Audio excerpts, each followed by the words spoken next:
And I like good trees. Smoke so much weed you wouldn't believe. And I get more ass than a toilet seat. 3 to the 1. Contrary to popular belief, gamma rays are not weapons, nor a matter of science fiction, but waves. Since when has an ocean wave hurt anybody, besides a tsunami or a hurricane or that occasional Cocoa Beach incident? Besides the point, to understand actual gamma rays themselves, it's necessary to understand the entire electromagnetic spectrum. For starters, it's a wave with both electric and magnetic field components at a fixed ratio of intensity and oscillates in a phase perpendicular to each other. In layman's terms, the electric wave and the magnetic wave get married. One moves up and down, the other side to side. No, it is not in the Kama Sutra. I've checked. The electromagnetic spectrum is all the possible frequencies an electromagnetic wave can be. They all travel at 3e8 meters per second, denoted by the mathematical constant c. Yes, it comes from E equals mc squared. The spectrum itself starts at the longest wavelength with the lowest frequency and the least energy. The first is something you've never heard before in your life: radio waves. Next are microwaves, infrared waves, visible light rays, waves. Don't forget Roy G. Biv, that tough SOB. Ultraviolet rays, X-ray waves, and gamma ray waves, in that order. Gamma rays, being at the end of the spectrum, are the shortest wavelength, highest frequency, and of course, highest energy.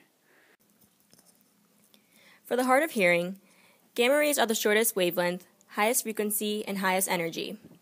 They are ionizing radiation, meaning it has enough energy to rip an electron from an atom.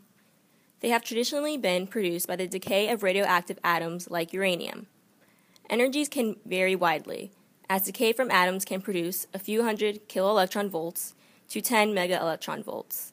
Astronomically, over 10 teraelectron volts can be produced from supernovas and pulsar stars. Gamma rays typically have frequencies in excess of 10 exahertz, or 10 e to the 19th hertz. The wavelengths are typically less than 10 picometers.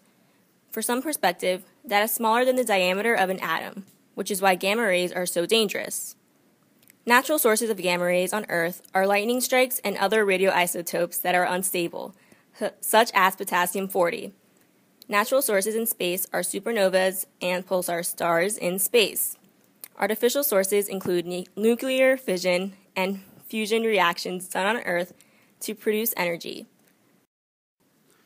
Paul Villard discovered gamma rays while investigating radium salts. The rays were penetrating more than alpha and beta rays, so Ernest Rutherford, being like Edison and stealing some fame, named them gamma rays. Everyday life uses include the use by oncology or cancer treatment doctors for treating tumors and etc. Essentially, a giant machine zaps your cells with the gamma radiation to kill your cells. Sounds like a plot for the next Saw movie. Just in case there is any confusion, the Hulk will not be created by excess gamma radiation. Otherwise, Granny would be smashing the crap out of her wet nurse. In industry, the use in examining the integrity and hardness of steel, fuel pipelines is critical in maintaining the flow of fossil fuel. The gamma rays are more able to penetrate through the weakened areas of steel, therefore darken the image on the screen, similar to an X-ray machine.